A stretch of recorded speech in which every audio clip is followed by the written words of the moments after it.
अस्सलाम वालेकुम guys, welcome to my channel. मेरा नाम मुबीन कुरैशी है और इस वीडियो में हम बात करने वाले हैं ओरेकल टेबल स्पेस के बारे में। इसमें हम लर्न करेंगे कि ओरेकल टेबल स्पेस क्या होता है। उसके बाद हम देखेंगे कि हम उसको क्रिएट कैसे करते हैं, फिर हम उसको ऑल्टर करवाएंगे। लास्टली हम ओरेकल मैनेज फाइल्स के ऊपर कुछ डिस्कशन करेंगे। तो चलिए वीडियो स्टार्ट करते हैं।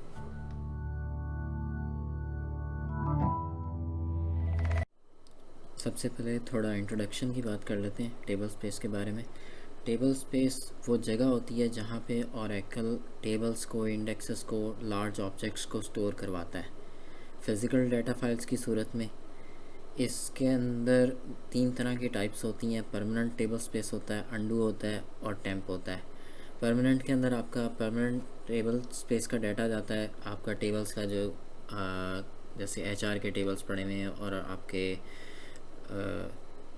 आईटी के टेबल्स पड़े हुए हैं या डिफरेंट जो भी आपके टेबल्स हैं, जो आपका उसके अंदर जो डाटा स्टोर हुआ है वो परमानेंट टेबल स्पेस में जाता है।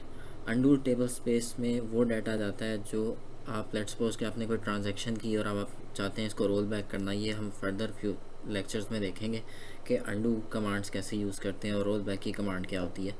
उसके अंदर टेम्प्रेरी टाइम के लिए, थोड़े से टाइम के लिए वो डाटा स्टोर होता है। उसके अंदर आप अपना डाटा रोल बैक भी करवा सकते हैं और दोबारा से उसको जो है पुराना डाटा उसको रिस्टोर करवा सकते हैं।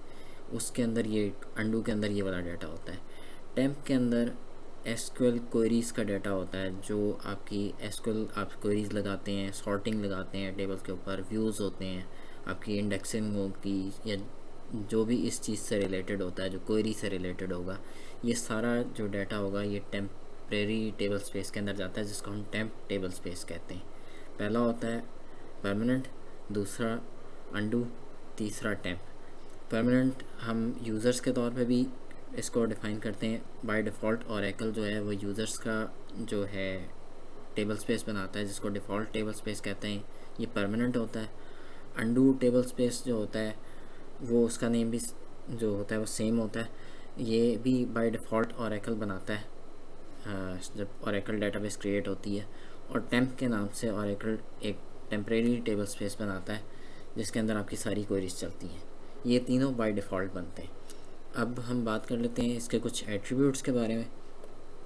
इसके अंदर दो तरह की फ़ाइल सिस्टम्स होते हैं। एक बिग फ़ाइल होता है, एक स्मॉल फ़ाइल होता है। बिग फ़ाइल वहाँ यूज़ किया जाता है जहाँ पे आपका बहुत लार्ज अमाउंट ऑफ डाटा पड़ा हो, लेकिन इसका एक मेन डिसएडवांटेज ये है कि ये एक ही फ़ाइल, एक ही डाटा फ़ाइल के ऊपर बेस्ड होता है। अगर लेट्स सपोज़ कि आपने एक जगह से डाटा दूसरी जगह मूव करवाना है तो उसमें अच्छा खासा आपको टाइम लग जाता है। स्मॉल फाइल में ऐसा नहीं होता। स्मॉल फाइल के अंदर 1022 डाटा फाइल्स होती हैं जिस पे वो टेबल स्पेस कॉन्सिस्ट करता है, और वो आप डिफरेंट टेबल्स को, डिफरेंट यूज़र्स को एसोसिएट करवा सकते हैं फाइल्स को।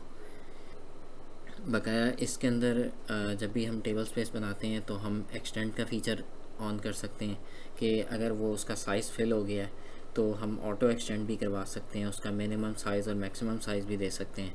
फिर हम उसे ऑनलाइन और ऑफ़लाइन की स्टेट भी दे सकते हैं। ऑफ़लाइन के अंदर वो जो होता है टेबल स्पेस नॉट यूज़ के अंदर होता है, और ऑनलाइन के अंदर दो ऑप्शन होते हैं, एक रीड ओनली होता है और एक रीड राइट होता है। रीड राइट के अंदर हम डाटा, जैसे हम पिछले लेक्चर्स में देखते हैं कि हम डाटा रीड राइट कर सकते थे, वो हम करवा सकते हैं।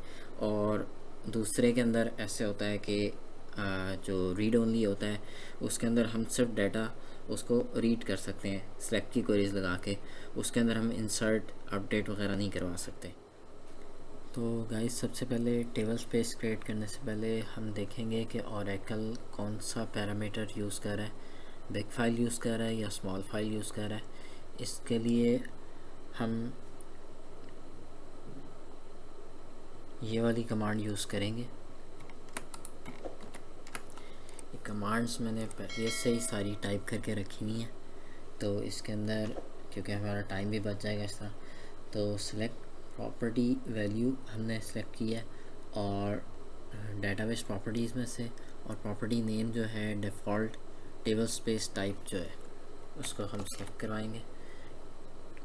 तो वो ये इस टाइम पे स्मॉल फाइल यूज़ कर रहा है क्योंकि बिग फाइल जो है, जैसे कि मैं आपको बता चुका हूँ, वो लार्ज एनवायरनमेंट्स के अंदर यूज़ की जाती हैं। Oracle by default small file को ही प्रेफर करता है।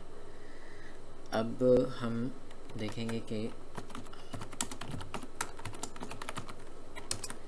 CDB रूट के अंदर हैं, हम यहाँ से टेबल स्पेस बनाएंगे CDB रूट के अंदर रहते हुए। फिर हम प्लगेबल डेटाबेस के अंदर जाके वहाँ पे एक टेबल स्पेस बनाएंगे।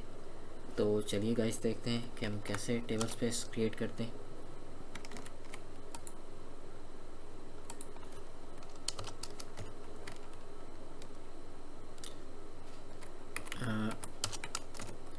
ये इसकी कमांड होती है क्रिएट टेबल स्पेस, आगे टेबल स्पेस नेम आएगा, उसके बाद डेटा फाइल। ये मैं पिछले लेक्चर्स के अंदर जो प्लगेबल डेटाबेस जहाँ पे हमने बनाई थी उसके अंदर पूरा इसको एक्सप्लेन कर चुका हूँ कि हम कहाँ से ले रहे हैं इसको। जब हमने ओरेकल की इंस्टॉलेशन भी करवाई थी माई डेटा फाइल्स, हमने उसके अंदर पूरा इसको सेट किया था। आप इस लेक्चर को पीछे जाके देख सकते हैं। आगे हम इसको ORCL-DB जो है इसका कंटेनर डेटाबेस है, और यहाँ से जो है आगे ORCL-CDB, और आप कोई भी नेम दे सकते हैं। इसका DBF जो है इसकी फ़ाइल एक्सटेंशन होती है टेबल स्पेस की। और आगे हम इसका साइज़ डिफ़ाइन करेंगे। साइज़ इसका 1M हम रख रहे हैं इस टाइम पे, क्योंकि आगे जब हम इसको जाएंगे तो मैं आपको दिखाऊंगा कि इसको फर्दर इंक्रीज़ कैसे किया जाता है। तो हम इसको कमांड को चला लेते हैं। अब ये टेबल स्पेस क्रिएट हो चुकी है। अब हम प्लगेबल डेटाबेस में आ जाएंगे।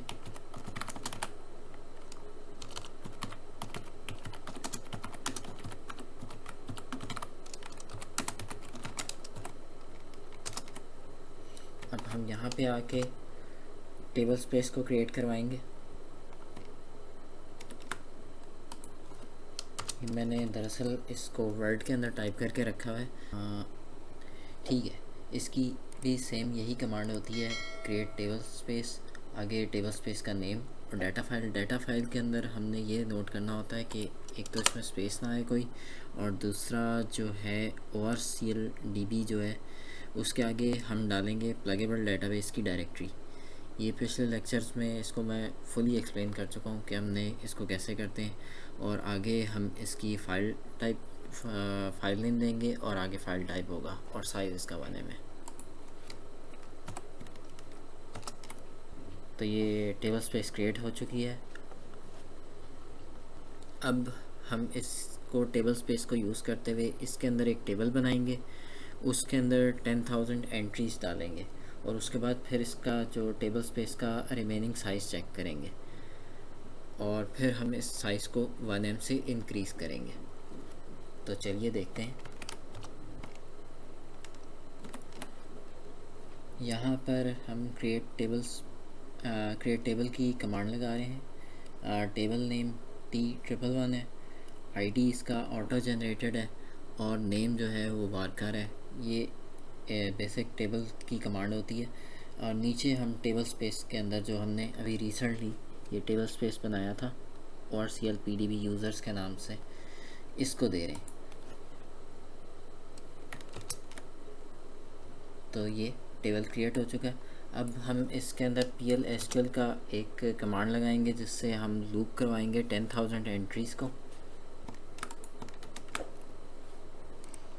ये कमांड है बिगिन, हम करवा रहे हैं फॉर काउंटर 1 से लेके 10,000 तक का लूप लगाएंगे, और जो हमने रिसेंटली टेबल बनाया उसके नेम के अंदर हम ये वैल्यू डाल रहे हैं, और आगे हम इसको एंड लूप करवाएंगे। और ये इसके ऊपर फ्यूचर के अंदर मैं वीडियोस बनाऊंगा जिसमें हम PL-SQL की कमांड्स देखेंगे, क्योंकि हम इस टाइम पे DBA देख रहे हैं, फिर डेटाबेस डेवलपमेंट हम देखेंगे, उसके अंदर ये कमांड्स यूज़ होती हैं। तो इसको आप एज इट इज़ अभी इसी तरह ले लें। तो हमने इसकी कमांड चला दी है। अब हमने जो टेबल स्पेस बनाई थी ये वाली, इसका हम साइज़ चेक करेंगे, जो रिमेनिंग साइज़ रह गया।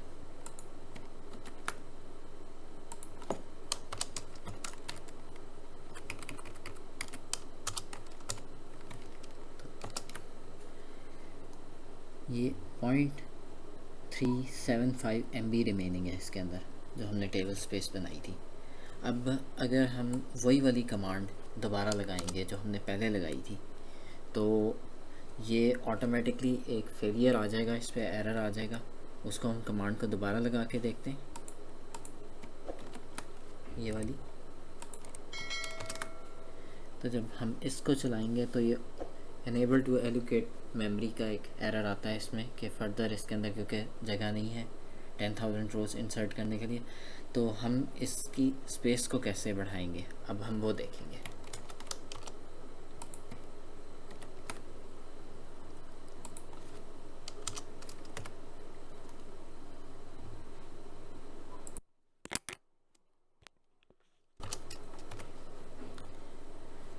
तो हम ऑल्टर डेटाबेस की कमांड लगाएंगे, इसके अंदर डाटा फाइल को डालेंगे जो इसकी फ़ाइल थी ORCL PDB यूज़र 01 की फ़ाइल जो हमने इसके साथ एसोसिएट की थी, ये ORCL PDB यूज़र्स के साथ।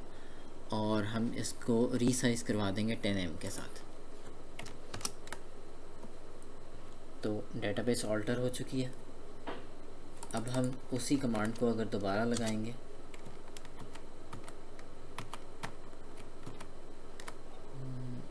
ये वाली कमांड को,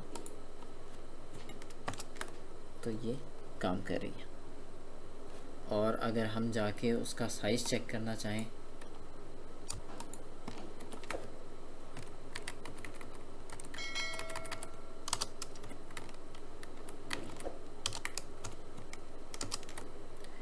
तो इसके अंदर अभी भी 8.93 MB जो है अवेलेबल है 10 में से।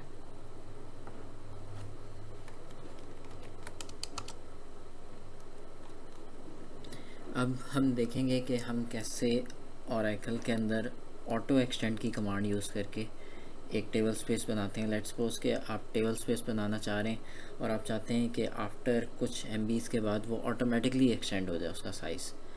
उस पर हम मैक्स साइज़ भी डाल सकते हैं। लेट्स सपोज कि हम 2 GB का या 1 GB का मैक्स साइज़ डाल देते हैं कि उसके बाद वो ऑटो एक्सटेंड नहीं होगा, या हम चाहें तो उसको अनलिमिटेड पे भी रख सकते हैं। ये डिपेंड करता है कि आपकी स्टोरेज का साइज़ कितना है। अगर आपकी स्टोरेज का साइज़ ज़्यादा है और आपको है कि आपका डाटा भी उसी हिसाब से आ रहा है, किसी आप ऐसी ऑर्गेनाइजेशन में काम कर रहे हैं जहाँ पे आपका डाटा अनलिमिटेड हिसाब से आता है, आप इंसर्ट भी कर रहे हैं, अपडेट भी कर रहे हैं उसको, और डिफरेंट काम उस पर आप करते हैं, तो आपका डेली डाटा ज़्यादा आता है तो आप उसको अनलिमिटेड पे भी रख सकते हैं। अगर आपका, ये डिपेंड करता है कि आपका डाटा किस हिसाब से आ रहा है। तो उस कमांड को भी देख लेते हैं।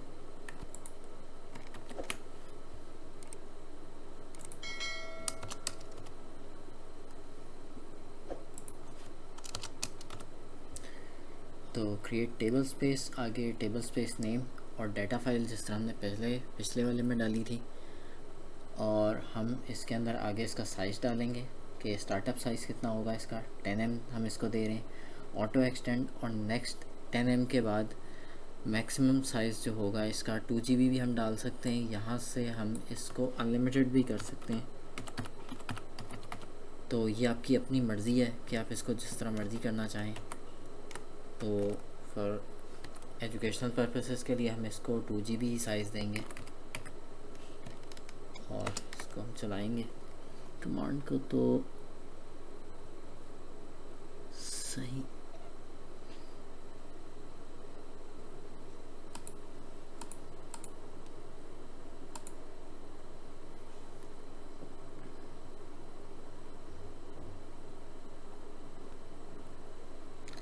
ये मेरे पास पहले भी एक एरर आ रहा था इस तरह का,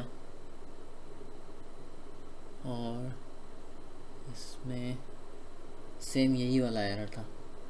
इसका साइज़ हम 1 M रखते हैं। इसको दे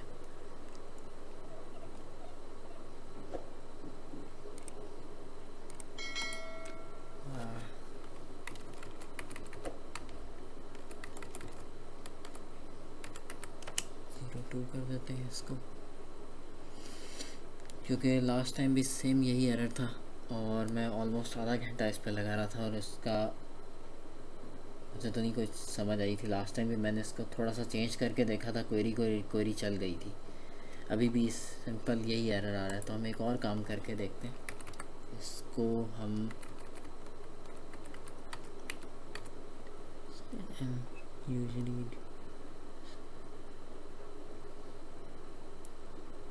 सच फाइल और डायरेक्टरी, ठीक हो गया। ये यहाँ पे एरर है, पहले डिफरेंट एरर था, तो यहाँ पे इसके अंदर मैंने वो नहीं डाला हुआ था, स्पेस डाली हुई थी, स्पेस नहीं होनी चाहिए इसके अंदर, बिल्कुल एज़ इट इज़। अगर ये आप फाइल डायरेक्टरी नेम बिल्कुल सही लिखेंगे, इसको वैसे आप लिनक्स के ऊपर कमांड लाइन पे भी जाके चेक कर सकते हैं कि अगर आप फाइल नेम ठीक, ये इसकी डायरेक्टरी बिल्कुल ठीक डाल रहे हैं या नहीं। तो हम इसको इनिशियल साइज 10 MB कर देते हैं और नेक्स्ट 10 MB के ऊपर आगे इसके ऊपर ये आ जाएगा। तो ये टेबल स्पेस क्रिएटेड हो गई है। ये 2 GB इसका साइज़ है। आप चाहें तो इसको एक मैं अनलिमिटेड पे भी बना के दिखा देता हूँ कि होपफुली इसमें इतनी जगह होगी। हम यूज़र अगर हम इसको 3 कर देते हैं और यहाँ पे हम इसको भी 3 कर देते हैं और साइज़ को इसको अनलिमिटेड करवा देते हैं, तो होपफुली ये अनलिमिटेड के साथ भी क्रिएट हो गया। इस सिस्टम में ऑलमोस्ट इतनी जगह है कि हम इसके ऊपर इस तरह काम किया जा सकता है। अब हम देखेंगे कि हम कैसे बिग फाइल को यूज़ करके, जो उसका बिग फाइल का पैरामीटर यूज़ करके हम टेबल स्पेस बनाते हैं। इसकी ये कमांड होती है। इसके लिए हम बाय डिफ़ॉल्ट मैं आपको जैसे बता चुका हूँ कि ओरेकल स्मॉल फाइल यूज़ करता है, तो उसको हमें स्मॉल फाइल को लिखने की ज़रूरत नहीं पड़ती। हम क्रिएट टेबल स्पेस डायरेक्टली लिख देते हैं और वो ऑटोमेटिकली उसको सेटअप कर देता है। अब हमने अगर बिग फाइल बनाना है तो create big file table space, आगे टेबल स्पेस का नेम आएगा और डाटा फाइल्स के आगे ये इसकी डाटा फाइल लोकेशन आएगी। और उसके बाद अभी आगे मैं आपको एक और चीज़ सिखाऊंगा कि OMF को अगर आप सेट कर देते हैं ओरेकल मैनेज फाइल्स को, तो आपको ये डाटा फाइल की लोकेशन लगाने की ज़रूरत नहीं पड़ती, वो ऑटोमेटिकली ही एडजस्ट कर लेता है। और इसका हमने साइज़ 1 GB रख दिया।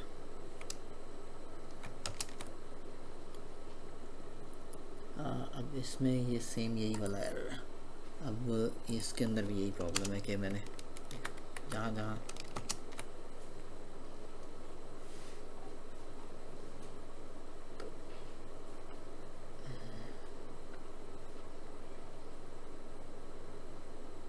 बिग फाइल को बनाने में ज़रा थोड़ा टाइम लेगा। तो ये बन गई है, ठीक हो गया। अब अगर आप चाहते हैं इसको डाटा टेबल स्पेस को ड्रॉप करना, तो उसकी भी कमांड आप देख लें, ये ड्रॉप टेबल स्पेस, आगे टेबल स्पेस का नेम आएगा, हम यही इसी को डाल देते हैं।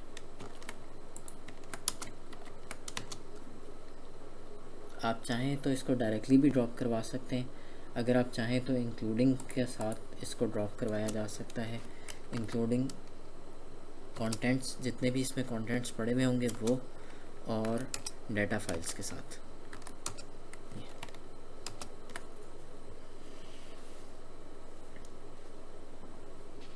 अगर आप लेक्चर्स को फॉलो कर रहे हैं तो साथ के साथ उसको जितना भी चीज़ें हमने बनाई हैं उसको साथ के साथ क्लियर करते रहें, क्योंकि वो आगे आपके काम आती रहेंगी कि आपके जो सिस्टम होगा उसमें स्पेस पड़ी रहेगी। अब हम देखेंगे कि हम कैसे एनक्रिप्टेड टेबल स्पेस को क्रिएट करते हैं। इसके अंदर कई तरह की एनक्रिप्शंस होती हैं। AES 128 होती है, 256 होती है और 192 होती है। और एनक्रिप्शन की डिफ़ॉल्ट वैल्यू ये होती है कि अगर आप ओरेकल 21C और 19C, क्योंकि मल्टी टेनेंट है और ये ऑनलाइन होते हैं, क्लाउड के ऊपर डिपेंडेंट होते हैं, तो इसके अंदर आपकी जो टेबल स्पेस है वो तभी एनक्रिप्ट होती है जब आपका क्लाउड पर डाटा पड़ा हुआ होता है।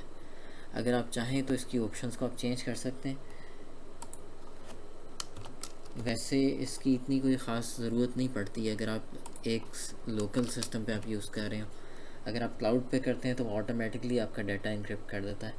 ये इसकी कमांड होती है, क्रिएट टेबल स्पेस, आगे टेबल स्पेस का नेम आएगा, डाटा फाइल आएगी, साइज़ आएगा उसका, इनक्रिप्शन यूजिंग जो है ये इनक्रिप्शन का पैरामीटर जो है, और डिफ़ॉल्ट स्टोरेज एनक्रिप्ट।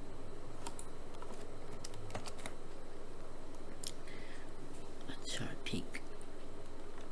इसमें भी वही मसला है क्योंकि मैंने एक कमांड लगाई थी और उसके बाद उसको ही कॉपी करके डिफरेंट कमांड्स उस पर वर्ड के ऊपर कॉपी पेस्ट करवाई थी, तो इस सब के अंदर एक ही एरर है। अच्छा, मास्टर की नॉट सेट। अच्छा ठीक है, ये अगले लेक्चर्स में मैं आपको एक्सप्लेन करूँगा कि मास्टर की कैसे सेट करते हैं इसके अंदर। तो ये हमें इससे पहले जो है इसकी एन्क्रिप्शन सेटअप करने के लिए टीडी के ऊपर काम करना पड़ता है, वो ओरेकल की एन्क्रिप्शन से रिलेटेड है। तो इसका वैसे अगर आप इसको छोड़ भी देते हैं तो इसमें कोई ऐसा इशू नहीं होता कि अगर आप डेटाबेस को पासवर्ड से सिक्योर कर लेते हैं या कोई चीज़ ऐसी होती है। बस जहाँ पे जिन ऑर्गेनाइजेशन में मैंने काम किया उनमें कभी भी एन्क्रिप्शन नहीं लगती थी इस तरह की। ये बहुत एडवांस लेवल पे हो तो वहाँ पे आप लगा सकते हैं, लेकिन इस पे हम फर्दर लेक्चर्स के ऊपर बात करेंगे। इसको हम अभी के लिए छोड़ देते हैं क्योंकि हम मास्टर की पहले हमें बनानी पड़ेगी और उसके बाद फिर हमें ये एन्क्रिप्शन के ऊपर देखना पड़ेगा। ये लास्ट कमांड है जिसका मैं आपको पहले बता चुका हूँ कि एन्क्रिप्शन जो है इसके अंदर टेबल स्पेसेस के अंदर जो न्यू टेबल स्पेस आप जितनी भी क्रिएट करते हैं वो क्लाउड ओनली के अंदर एन्क्रिप्टेड होती हैं। कि अगर आप क्लाउड के साथ ओरेकल क्लाउड के साथ आपने सब्सक्रिप्शन ली हुई और आप कनेक्टेड हैं तो वहाँ पे ये चीज़ काम करेगी। नॉर्मली के ऊपर आपको मास्टर की बनानी पड़ती है और मास्टर की से रिलेटेड जो है वो लेक्चर्स मैं आपको आगे एक्सप्लेन करूँगा कि हम कैसे उसमें मास्टर की बनाते हैं और फिर हम इसके ऊपर काम करेंगे। तो अब हम देखेंगे कि हम टेबल स्पेस को ऑल्टर कैसे करवाते हैं।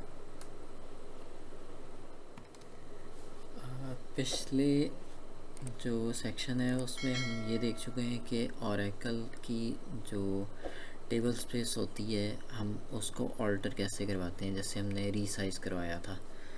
अब हम इसमें एक और ऑल्टर की कमांड होती है, हम इसको एक टेबल स्पेस को रीड ओनली कर सकते हैं, रीड राइट कर सकते हैं, ऑनलाइन और ऑफलाइन पे भी कर सकते हैं। जैसे हम अगर इसको चाहें तो हम इसको रीड ओनली पे कर सकते हैं कि हम इस पर डाटा राइट नहीं कर सकेंगे, और हम इसको रीड राइट कर लेते हैं। तो इसके इस तरह के फ़ीचर्स होते हैं। ये इसको आप ख़ुद करके डिटेल में देख सकते हैं। अगर मैं इसको एक्सप्लेन करने बैठ गया तो ऑलमोस्ट ये 30 मिनट्स 40 मिनट्स का सिंपल यही वाला लेक्चर चला जाएगा, क्योंकि एक टेबल बनाऊंगा, फिर मैं उसमें एडिट वगैरह करूंगा डाटा, फिर आपको ये करके दिखाऊंगा। लेकिन ये बेसिक चीज़ है कि हम इसको रीड राइट कर सकते हैं, रीड ओनली कर सकते हैं, और इस टाइम पे ये ऑनलाइन स्टेट के ऊपर है, हम इसको ऑफलाइन कर सकते हैं, ऑफलाइन करवा सकते हैं इसको। ये ऑफलाइन हो गई, और हम चाहें तो इसको ऑनलाइन भी किया जा सकता है। तो ये इसकी 4 ये स्टेट्स होती हैं। अब अगर लेट सपोज के आप चाहते हैं कि आप इसको टेबल स्पेस को एक वन डायरेक्टरी से अनदर डायरेक्टरी में मूव करवाना चाहते हैं, तो हम वो भी करवा सकते हैं। उसको हम देख लेते हैं। ये मैं यहाँ से आके इसके अंदर जो डीबी फाइल्स जो हमारी पड़ी हुई थी उसके अंदर मैं pdb1 के फ़ोल्डर में आया हूँ। यहाँ पे मैंने आके एक फ़ोल्डर बनाया pdb एक्स्ट्रा के नाम से और mkdir लगा के। अब जो orcl pdb यूज़र्स 3 का जो dbf फाइल थी ना, उसको मैंने pdb एक्स्ट्रा के अंदर मूव करवा दिया। ये यहाँ पे pdb एक्स्ट्रा के अंदर ये फ़ाइल पड़ी हुई है। तो अब मैं इसको खोल लेता हूँ यहाँ से, और यहाँ पे मैं आके लिखूँगा ये जो ऑल्टर की कमांड लगाऊँगा इसमें, और टेबल स्पेस को ऑल्टर करवाऊँगा। पहले मैं उस टेबल स्पेस को ऑफलाइन करवाऊँगा, क्योंकि वो ऑनलाइन अगर होगी तो वो उस पर काम नहीं करेगी। यूज़र्स ऑलमोस्ट आई थिंक ये 3 थी, और ऑफलाइन करवाते हैं इसको पहले। तो डज नॉट एग्जिस्ट यार, ठीक। पहले हमें देखना पड़ेगा कि pdb के अंदर कौन सी वाली डेटाबेस थी। तो इसकी ये कमांड होती है select table space name status contents user table spaces में से हम इसको सेलेक्ट करवाएंगे। तो जहाँ तक कि मुझे याद पड़ता है ये वाली थी, आखिरी वाली 03 के नाम से थी। तो हम इसको ऑफलाइन करवा देते हैं।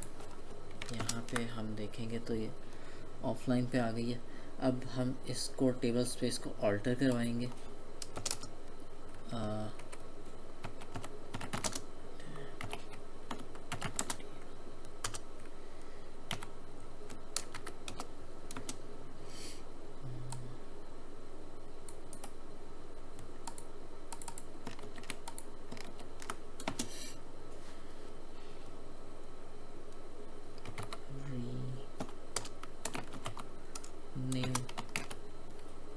rename data file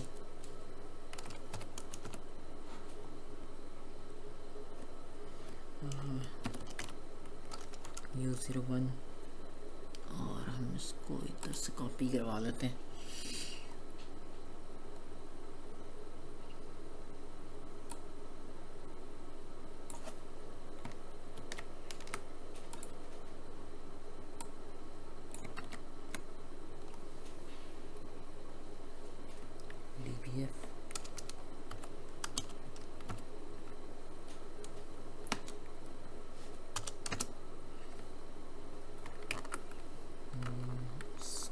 थोड़ा नीचे ले आते हैं ताकि छोटा हो जाए। 2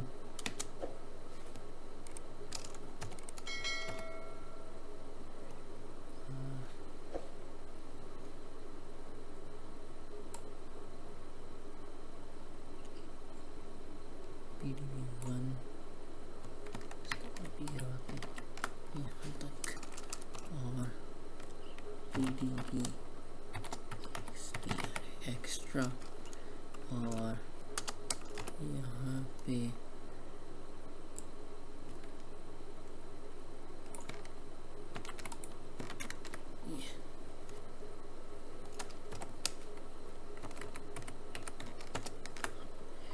इसको ये नेम जो है ये ऑल्टर हो चुका है। अब जैसा कि देख सकते हैं आप ये ऑफलाइन स्टेट पे है, तो हम इसको ऑनलाइन करवा देते हैं। तो ये ऑनलाइन करवाते हैं तो ये बैक ऑनलाइन आ गई। इस तरह करके हम इसको रीनेम करवा सकते हैं। अब हम देखेंगे ओरेकल मैनेज फाइल्स को हम कैसे उस पर कैसे काम करते हैं कि हम एक दफ़ा ये डाटा लोकेशन सेट करके, लेकिन ये होता एक सेशन के लिए।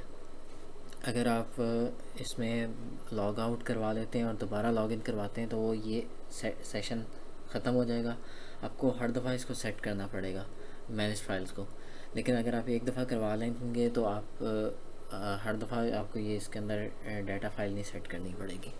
तो हम अब वो देखते हैं कि उसको कैसे करवाएंगे। तो गाइस अब हम देखेंगे ओरेकल मैनेज फाइल्स को। तो इसमें सबसे पहले हमें कंटेनर डेटाबेस में होना चाहिए। इसकी मैंने कमांड्स पहले ही टाइप करके रखी हुई हैं। अब हम ऑल्टर सिस्टम लगाएंगे, सेट की कमांड लगाएंगे, क्रिएट db create फाइल डेस्ट, यानी कि हम इसकी जो डाटा फाइल की जो लोकेशन थी हम पहले से ही सेट कर रहे हैं इसके अंदर कि माई db फाइल्स के अंदर ये जा रहा होगा। और स्कोप के अंदर हम बोथ में डाल देंगे क्योंकि कंटेनर में भी जाएगा और प्लगेबल के अंदर भी जाएगा। हम इसको कमांड को चला लेते हैं। अब हम इससे शो पैरामीटर से इसकी कमांड चेक कर सकते हैं कि जो हमने पहले इसको सेटअप किया ऊपर तो बिल्कुल एज इट इज़ वही आ रहा है जो हमने सेट किया था। अब हम चाहें तो अब हम यहाँ से डायरेक्टली एक टेबल स्पेस क्रिएट करवाएंगे। ये यूज़र 9 के नाम से करवा लेते हैं। अब हम इससे जाके इसको चेक कर लेते हैं कि ऑनलाइन है और ये क्रिएटेड है, ये बन चुकी है। अब हम लास्ट कमांड ये होती है टेबल स्पेस नेम जो है DBA डाटा फाइल्स के थ्रू ये टेबल होता है। इसका जितने भी जो एक्स्ट्रा जो हैं जहाँ से हम जाके इसकी टेबल स्पेस के पैरामीटर्स चेक कर सकते हैं, उसके मैं सारे डिस्क्रिप्शन में डाल दूँगा, आप वहाँ से जाके इसको देख सकते हैं। इसके अंदर हमें पता चलेगा कि इसका जो डाटा फाइल लोकेशन है वो कहाँ पे पड़ी हुई है। प्लगेबल डेटाबेस में जाके हम डालेंगे तो उनकी अलहदा आएगी और कंटेनर डेटाबेसेस की अलहदा आती है। तो ये जो हमने ये यूज़र 9 जो बनाया था, इसके अंदर आप देख सकते हैं कि एग्जैक्टली वही आई है जो हमने ऊपर उसके अंदर डाली थी। ORCL DB उसके अंदर उसने आगे ख़ुद उसको एडजस्ट कर लिया।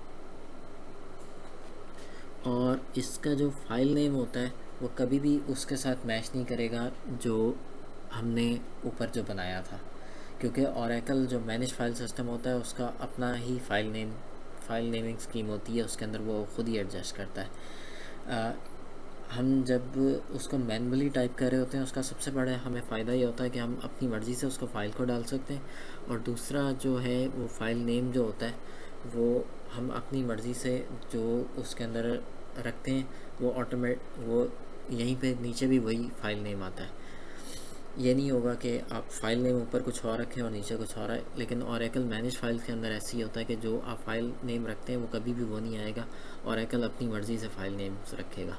तो इसमें मैनेजमेंट के अंदर मुझे थोड़ा सा मुश्किल ही लगा इसको। इसके अंदर बेहतर यही होता है कि आप उस जो ओल्ड मेथड जो है उसके थ्रू ही आप काम करें। तो ये था आज का लेक्चर, होपफुली आपको ये लेक्चर पसंद आया होगा। अगली वीडियो में हम बात करेंगे एन्क्रिप्शन के ऊपर, क्योंकि इस वीडियो के अंदर एक चीज़ मिसिंग में रह गई है, जो हम टेबल स्पेसेस को एन्क्रिप्ट वगैरह करते हैं। तो हम पहले एन्क्रिप्शन पे बात करेंगे, फिर हम आरमान के ऊपर जाएंगे जो ओरेकल का बैकअप और रिकवरी सिस्टम होता है। मिलते हैं नेक्स्ट वीडियो में। होपफुली आपको ये वीडियो पसंद आई होगी। इसको लाइक करें, अपने फ्रेंड्स के साथ शेयर करें और मेरे चैनल को सब्सक्राइब करना मत भूलें। मिलते हैं नेक्स्ट वीडियो में। अल्लाह हाफ़िज़।